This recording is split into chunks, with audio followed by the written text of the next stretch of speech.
Good morning, everybody. This is Liz from Augusta, and today I have two very special people with us, and I will let them introduce themselves and tell us a little bit about themselves and, first of all, how they met. Okay. I would say we met through a friend of both of ours. Nothing special or great so much. Just,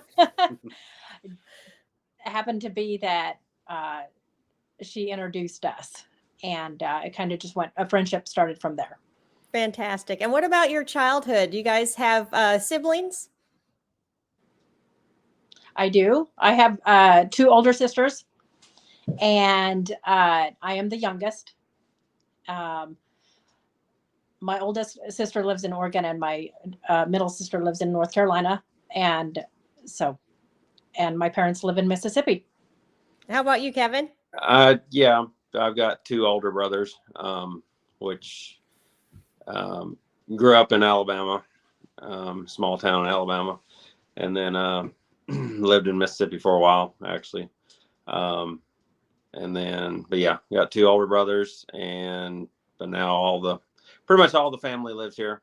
Both brothers actually work for me, so. Fantastic. Yeah. So did you two introduce yourselves? I need your names and where you're from. Okay, I'm Melinda Koehn, and we're here from Shenandoah Valley, little town of Elkton, Virginia. Yeah, Kevin Koehn. So actually our territory is Harrisonburg. So Excellent. Yeah, Virginia. All right. Well, let's jump into how you came to Augusta. First of all, how did you get into lawn care? For me, it was, I mean, I was in it, all my life, I guess. Started working for somebody at 14. So, and then at 19, I would have started my own business there in Mississippi. But as far as, I grew up around it. My oldest brother had a lawn care whenever I was probably 11 or 12. So he was only 15, but he didn't hold on to it very long. And yeah. So when you started your business, what was the structure of that like? Did you have a CRM or did you ever do everything on paper? It was pretty much paper. I mean, we had QuickBooks for billing and just a regular calendar book for writing all the schedule out and all that stuff. It was probably that way until, I was started in 2003. I would have been 19 when I started first time. And we would have been probably that way until, it would have been, I think we were 4 or 5 years in before I ended up getting a CRM and stuff. So, I mean, Great. And were you using Yard Book, or what were you using from the very beginning?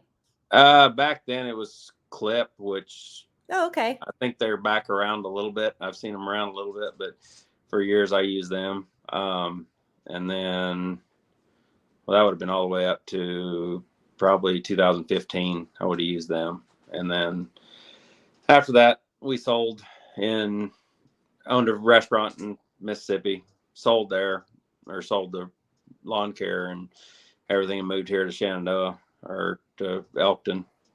Okay. And, so you guys were you guys married at that time? And did you run this restaurant together? Yeah, it was my family's restaurant. We owned it for 10 years. We owned it for 2 of the 10. And from about, okay, now we're getting all messed up because technically in 2015, we moved here. We lived here for a year. We ended up moving back to Mississippi and running the restaurant for 2 years. So got it. And you're still married. Yeah, we were. Yeah, we are. We would have got married in 2004. So I would have been 20 and she was 21. I would have been a year into the business. So wow, lawn care. So yeah. So how many customers did you have when you sold that first business? We were around 100 I think around 125. Wow, that's pretty substantial. Yeah, we had 2 trucks and but we were only doing about $250,000 to $300,000 a year. So at that point. Mm-hmm. So how did you first hear about Mike? That's kind of interesting. I don't think a lot of people find him on YouTube, but I actually come across, I was looking for how to build systems, and I had listened to the E-Myth by Michael E. Gerber and Tony Bass, and actually his book Zero Turn come on Audible. Happened to just show up there. And that was the first time I ever, had learned about him. Then naturally I started listening to the podcast and stuff. But it was actually his book that got my attention the first time. So. Yeah. So when you listened to the book, was there any links or anything in the book that would lead you to the fact that he had a YouTube channel and podcasts? Not necessarily. I can't remember how that was. You just Googled him. Yeah. I would just, found him on YouTube after that, and just started listening to him, liked what he had to say. So. And at that time, did he have a franchise, or was he just talking about it, or was it even in the picture? No, that would have been probably, I can't remember. My years aren't very. It would have been the year before he would have franchised the thing. Because that I would have listened to him pretty heavy the year before, and then we come to conference to learn about P4P, and to my shame, we should have been in the top. We should have been in the first 10, but at that point, I walked away from the conference saying I'd never join the franchise. So, and why was that? Just, I don't know. It just didn't. I guess I was still in love with the thing of doing your own thing, or being your own brand. I guess that was the biggest thing. And so, then we would have come home and implemented P4P, and but after that changed so terrible much of the business. I think by November I would have. Well, Mindy would have been saying that we need to join because you need to. She was tired of all the late nights and book work late and all that stuff that had been that way for almost 15, 16 years or whatever. Yeah. So can you tell us about that, Mindy? So when we came home from the conference, like Kevin said, for up until November or so, then that's when he had his first call with Mike, video chat. And before that, I was feeling, again, seeing him just do all that book work and late nights, and we were needing the family time because we have 4 children. And so I just knew that it would be a good thing for us if we would just really just make that first step, have the video call with Mike, and just probably really put our whole heart into joining and going from there. I just felt in my own heart that it would be just a really good thing for us. Just, we had to lay down the thing of it being our baby, us growing our business, how many times, etc. I knew that we could lay it down, though. I knew that. And we could join Augusta, and it'd be a really good benefit us in so many ways, and it has. So for you, Kevin, did you have a name of the business and a substantial amount of customers and things that made it really hard for you to transition? Well, I would have, back in Mississippi, we were Ben Oak Lawn Management. Mm-hmm. And I actually brought that to Virginia the first time in 2015 and ran it for a year. We did about $70,000 the first year, I think. But then I sold that. And so then we would have had the restaurant stuff and then come back, and I worked a job for just a few months, probably 6 months or so, and couldn't take it. And so then we'd named it Ground Serve. And we had ran, I think that the year before we joined, we did about 180,000. So we would have did about 70, 80,000 the first year, and then went back, then done about 180 the second year, and then that's when we would have joined Augusta. So okay, so you mentioned that you had all this book work and things to do, but I don't even think Command was in swing then. So what were you thinking joining would benefit you in that way? Was it just the fact that maybe there were systems in place that you could get done earlier in the evening? Yeah, there would have been. Yeah, I can't remember how that was. If command was a thought or not after that. Yeah, I was thinking it was, but maybe it wasn't. It had been early on anyway. They wouldn't have been taking a lot of it. But biggest thing would be, yeah, I mean, I was just trying to figure out systems, and just trying to learn that. And I'd been in it long enough to where I knew how it'd been in Mississippi with the 2 crews running. I was running around putting out fires. There was no, the systems weren't there to make people accountable. And yeah, so I mean, I don't know. I mean, I felt like that it would, if I couldn't get myself out of the field, I guess that was more of the push, just to get myself to the point where I would have time to do what I needed to do without being, without doing it all at 11, 12 o'clock at night. Right. And was it because that Mike had documented when he had started the Bellingham location, and you could see the transition of how he got out of the day to day? So you knew it was possible. Yeah. Yeah, it was. Yeah. And I knew that without it, I mean, I knew I could have probably eventually do it, but it was always, it was just always the thing of how do you do it? Yeah. Just having that support, of the whole Augusta Nation or whatever. I mean, like now, I mean, I tell people that is the biggest thing. It's more about the support and just all the stuff that goes with it, not necessarily the franchise itself. Yeah. So you have met quite a few people in the franchise, and you're actually one of the people that probably get bothered the most from people that are interested in becoming a franchise. So how have you felt that that's benefited you relationship wise with people within Augusta Nation? Yeah, it's always, I mean, the biggest thing that I feel like is that you always have somebody that's at the next step where you want to go or where you're trying to go, or if you're growing. I mean, no matter what stage of business you're in, there's always a business owner out there that's the next step. Plus, everybody truly does care, and we are truly, it's interesting to me that you can meet somebody that just barely joined or has been just for a short time, and there's a closeness there that's just not even, I mean, it shouldn't be there, but it is, because we're all part of something bigger. Yeah, exactly. So now you've been in the franchise for how many years? 2, 3? Starting our third. Yeah, this is our third spring.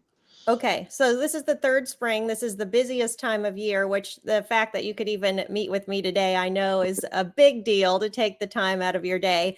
But is that even possible because of the size your business has grown and the amount of employees you have to run things? Are you working today, the team? No, not really. We are actually pushing for 4-day 4-10s, but it's more like 4.5 10s. But yes. hasn't really worked yet. But we do.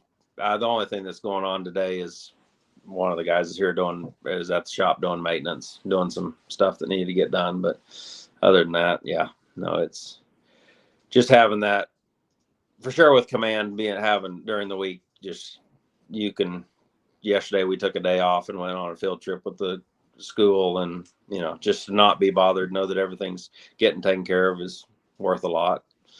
So how many crew do you have now? We have 7 trucks. Wow. And do you do simple services only, or do you do projects also? We're doing projects, but just mainly mulch installs, rock installs, and bush trimming, property cleanups. That's just that. Pretty much. And when you had the business before, were you trying to do that also? We had the idea that we needed to be everything. Yeah. we needed to take care of, it would have changed a lot here in Virginia, but in Mississippi, we would have done, it didn't matter. If somebody needed a fence painted, we'd probably end up doing it. We just felt like, that we needed, if a client needed something, we felt obligated to find them somebody if we didn't do it. It just was really, couldn't tell them no. Yeah. So if it could be done outside, you were going to do it. Yeah. Yeah. So, Mindy, how has it been for you up to this time? How has the business, in your opinion, changed, and how do you feel about it? How has it changed? I think with Kevin implementing all the systems, that has helped just tremendously to just grow it in where I can see in the right way that he would even want it to go. That I think even he didn't imagine that it could probably even go, just which is upward. And it has just been just a huge blessing to both of us, because I can see with him, just even as Mike grows, uh, you all doing some changes within just there in Bellingham with the command center and different things.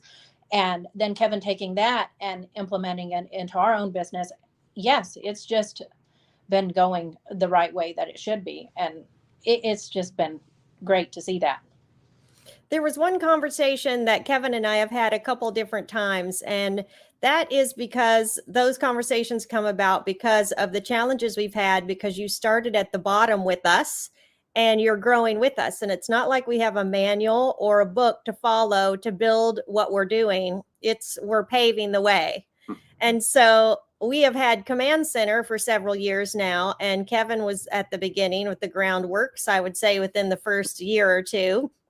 And it's been a bumpy road and a rocky road, but I have never felt once that any part of it was a failure, because we've always done the best we could with what we built so far. And then when there's gaps or holes, then we pivot and we change, which is what Augusta is all about. So I remember Kevin would get frustrated. We would get frustrated. The systems were not perfectly in place yet. And I remember, Kevin, you talking to me and saying about you had to look inward and realize that there was so much change that had to happen inside to make these relationships work. Could you tell us about that? Yeah, just well, and two, I think in that time, I think it was the second. I don't know, maybe it wasn't, but it was somewhere around the same time. I know that we had Kevin Fairburn, and we had this small meetup it was in Nashville that time, but there's only 5 of us there. But when I left, that was in June or whenever, that when I left there, I realized that after 5 of us franchisees had sat around talking for the weekend or whatever, that, yeah, it was ourselves that we are fighting against. I mean, everybody, that's our biggest challenge. That's our biggest, fight, is to change ourselves. And even for me, I mean, just to let go of, being in it so long. I've always been a changer. I've always liked change. So that's one thing. The change isn't hard for me, but it is when it comes down to yourself making the change, to change the way, even though this doesn't make sense or to me right now, to make it simple. It has to be so simple so you can turn it over, because Right. that's how a lot of us business owners fight with that we don't let go of.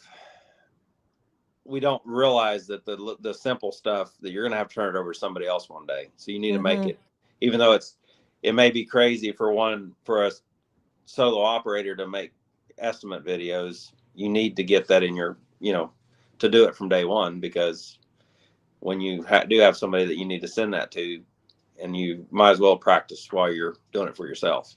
Yeah. Yeah. I always looked at it like an army of one. You have to pretend that you are the army of one, but you still have to delegate to all these other parts of the army, which is really dividing yourself in all these different roles. Yeah. So with Command Center, as we've matured and you've matured, how has it been for you as you've let some of that go? People are going to disappoint you. People are going to let you down. But overall, have you felt that it's been beneficial to your business? Yeah, it's you got to realize we're all human. We all make mistakes. It's not. I think sometimes when you join, or when I joined, I think I think you talk about this, the honeymoon stage, and then you go through the dip, and with the whole, the whole thing with command. You got to realize that everybody's on the same team, and that we're to that point. And I don't know.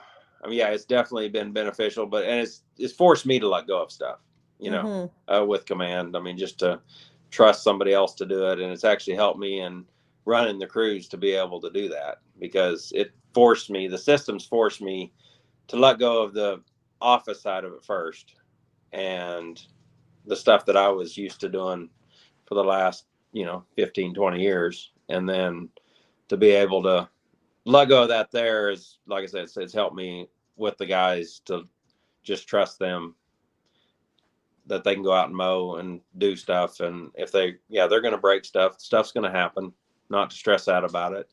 And just to roll with it, however it comes, How has it been for you when you have all these customers that you've always texted and communicated with, and now you're handing it all over to command to answer the phone? How have you had to train your customers? Do you still take calls on your phone, or how have you transitioned that way? Well, I ignore the phones. I Smart. ignore the phone calls. If I don't know who it is, I don't answer it. Even if I know who it is, a lot of times I don't answer it. A lot of times I'll just take a screenshot of it and send it to command and just say, call this client, they called me, or whatever. There is a few that have been around for quite a few years that still text me, and you just continue to send them the customer reject text back and say, you need to call the office. You need to, but Is that something that you just copy and paste in that you have on your phone? Yeah, I just have it set up as being, set up on the keyboard or whatever. Just so, type in. So it looks automated to them. Very much. And you can do it fast. And, but there's always them few that think that they're going to get a better,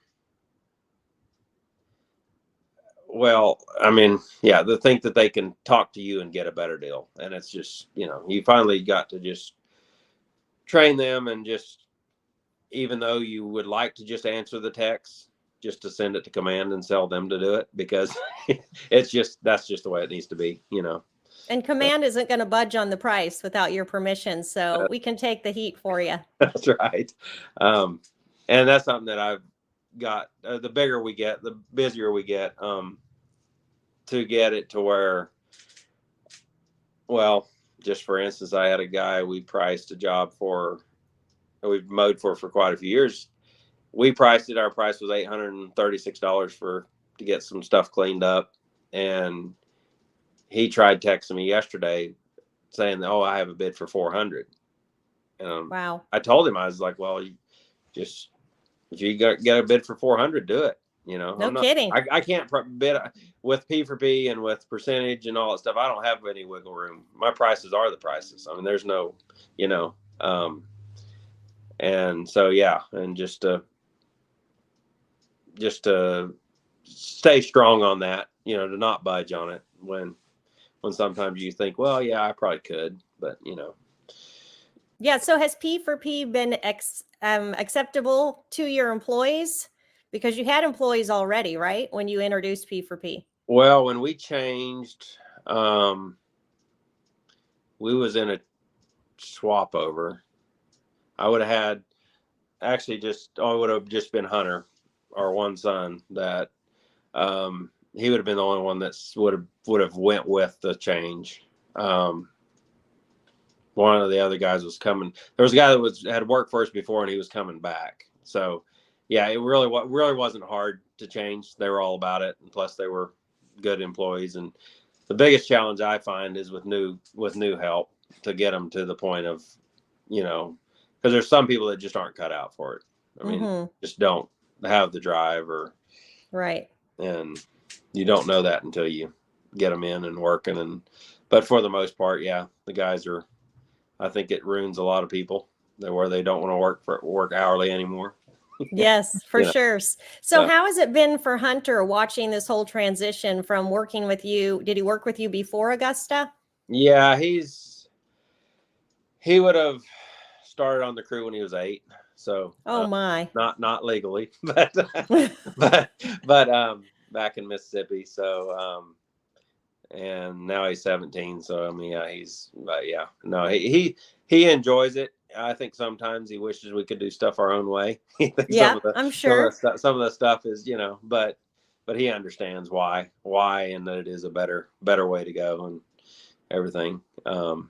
But So for those listening, he has an app on his phone, right? Your team has an app and it mirrors our software. And so does he like that technology and having that? Does he like the job notes, or does he think that's all just a waste of time? no, it's become, I think they're lost without it, because if you have the job notes, you know what's expected. If you don't, it's I know if they get to a job and there's, for some reason, job notes didn't get put in or something, there's all kinds of phone calls going on, because there's got to be something. There's got to be some notes, to not have any is just not, they know it's not right. Something's off. So Yeah, for sure. For sure. So we have every year we have a conference, and I think it was 2 years ago, you guys were voted the top franchisees of the year. yeah. And so what do you think it was about you that brought that to pass? Well, you got it. The culture, the systems, being dedicated and 100% into Augusta and what it was wanting, where it was wanting to go and stand for, and changing the professionalism of landscape. And I feel like me, being the wife and mother, taking care of things at home, yet being able to put 100% into just supporting Kevin and seeing him make the changes that he needed to. I believe that's just where it landed us where it did. Mm-hmm. And I think part of it, I mean, I know the one thing I know Mike brought out when he was giving out the award about raising prices. I'm very much like he is, as far as him telling me to raise prices, and at 4:00 in the afternoon or whatever time it was, and by 8:00 me texting him and saying, "Hey, it's done." I remember that. Just not gonna. I can't stand to. I'm too much that way. Where, well, actually, in the restaurant, the girls would come in the morning and they would say, "What changed last night?" I love it. That was kind of a common thing, because it was just like the kitchen would be rearranged, stuff would be different. And that's still kind of the way it is sometimes, but sometimes you need to just leave stuff the way it is when it's working, though, too. So would you say your wife is your competitive advantage? It's definitely one. Yeah. It's just somebody to run ideas. There's a lot of stuff that gets, if I'm stressed out about something, it's just, there's somebody there to a sounding board, and to give outside, or somebody that isn't so close to the fire, but yet close enough that they can give you an outside opinion, or yeah, I think that's somewhat outside. Yeah. Yeah, I think that's really true, because I've had franchisees tell me that they don't have a person and they have no one to really talk to anything about. So for them, Augusta Nation has become their family, because who do you go vent to about Augusta or about any of the stuff? Because there's no one who understands except the people on your team. Yeah. So if you were, well, first of all, you got to tell us what your big award was. What was your big award? Well, no, we won a week in Hawaii, and Sweet. yeah, we ended up taking that till this last January. So that was. You waited a whole year. Yeah, delayed gratification. Had you ever been to Hawaii before?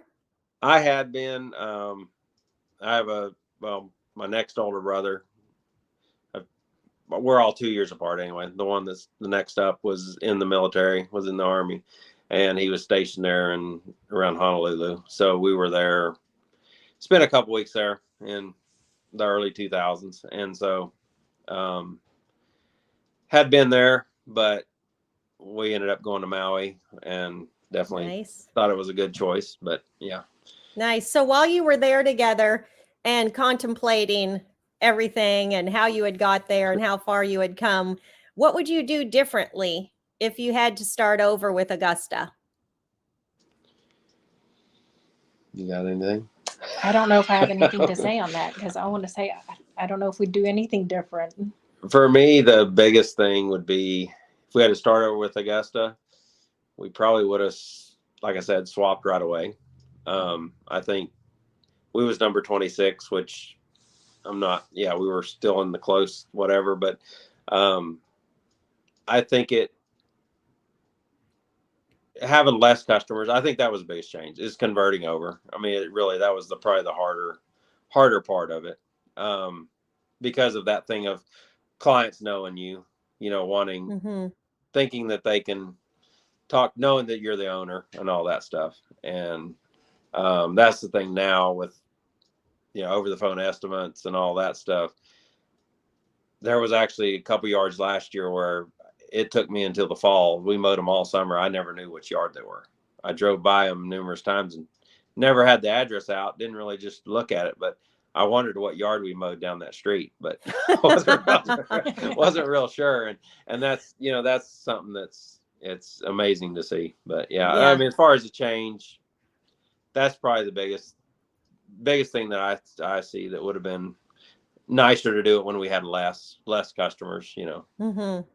Yeah. Do you feel like that really the biggest thing is that it bought you time? Like you said, you could have figured it out yourself. Yeah. But would it have taken you 4 years longer or? Well, that's something that when I had my call with Mike, the first call, that was something he had told me that, I was like, well, yeah, I'd like to, long-term goal. My goal was to build the business to $1 million or Mm-hmm. right there. And, he was like, well, you'll get there no matter if you join or not, but it's just whether you'll probably get there a year or two sooner if you join. I mean, that was pretty much what he told me. And, Mm-hmm. just within that call and talking with him and just knowing that it wasn't all about just him and what Augusta was doing, but it was, I felt like he really cared, about that. And that was kind of a major point too, that, that helped out. That's wonderful. So now looking forward, this is going into your third spring. So how are you doing things different from this spring to the last two? Any big changes? No big changes, other than it's a lot harder where we're at today. Like last year, I was in the field probably at least 45 hours a week. Okay. This year, it's a real struggle to do anything, to even get out. And I try to do stuff, but it's like Chuck had told me going into spring that one of our coaches, anyway, if somebody doesn't know that, but that, yeah, it was pretty much going to be impossible. I mean, you might as well not plan on doing terrible much, it's not going to work. But so you're doing estimates though.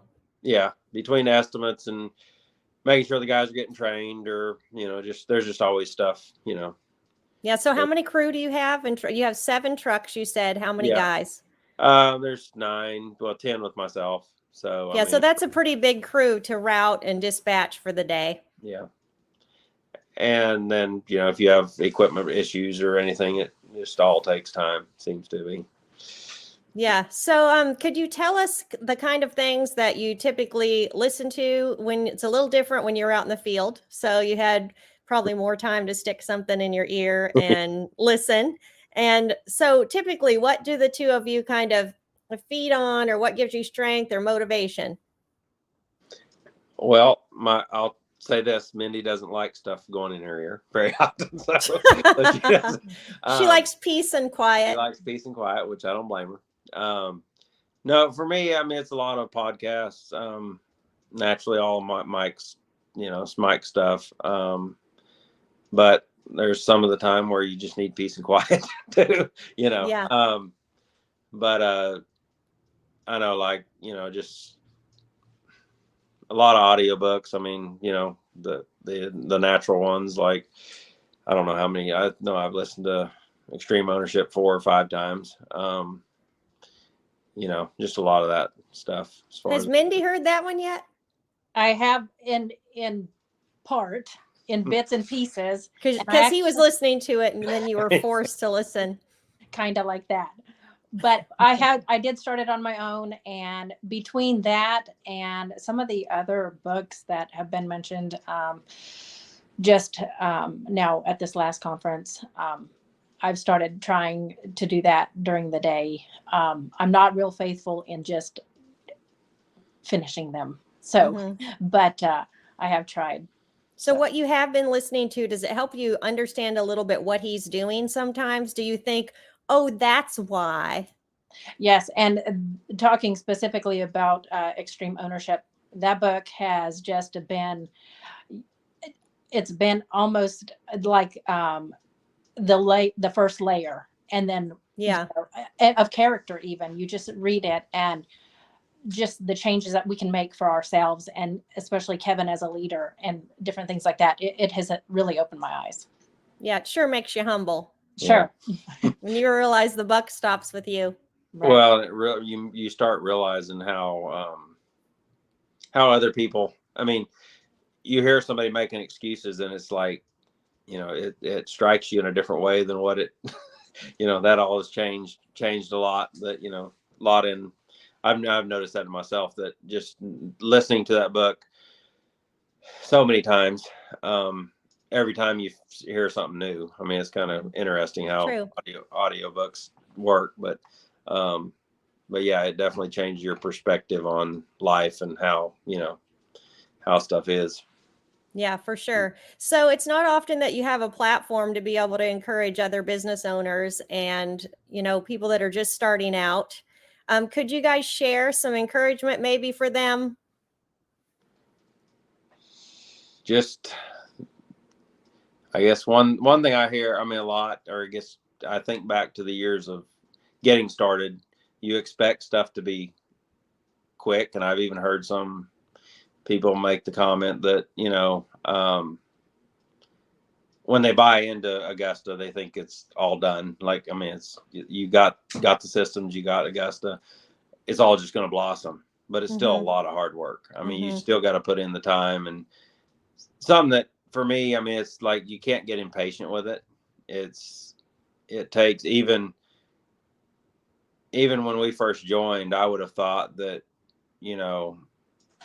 we would have grown. I mean, we've grown quite a bit, but even more than what we have, but yet you finally just got to realize that some of it just takes time. You have to, it's like the first year when we converted over, it takes a lot of that first year. We grew a little bit, but we had to cut out some service area. There were so many changes that went on that you can get frustrated with it almost, because like, well, at the end of the year, you just didn't do what you wanted to do. But that would be probably the bigger thing. I mean, biggest thing for me is just realize you're gonna have to put in the work, but it will pay off. It just takes, like most people say, 3 to 5 years or whatever of hard work, and it will pay off.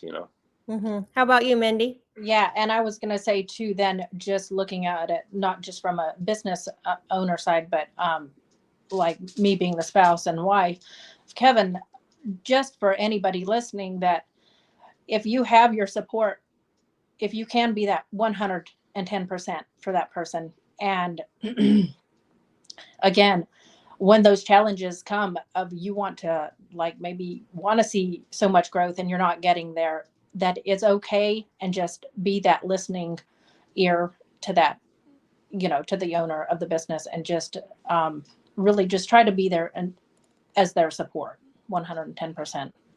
I love it. So looking forward, what are your goals for this year and then overall as of right now?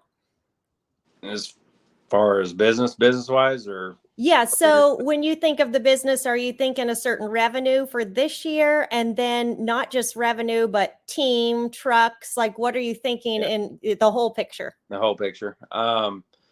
Right now last year we was at 550,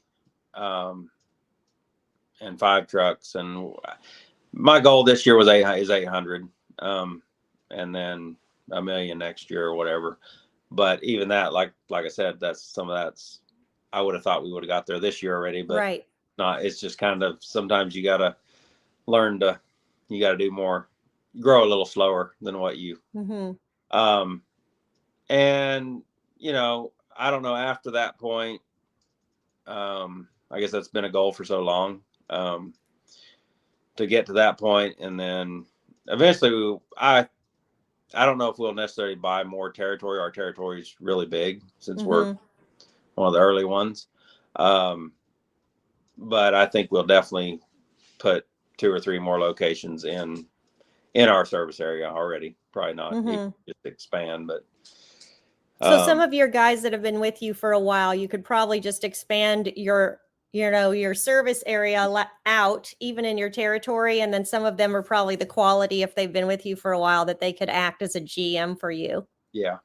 Definitely have some folks that are capable and actually will want to do that. And then I don't know, like Hunter, I know he's talked about starting his own, but I know he's kind of young, but I told him he has a golden opportunity. So yeah. How old is he? He's 17. So, and how long has he been with Augusta? Well, he's been there since day one. So he's actually, technically he's eligible for the 3F. To start his own. Yeah, 3F program, but I don't know if he's quite ready.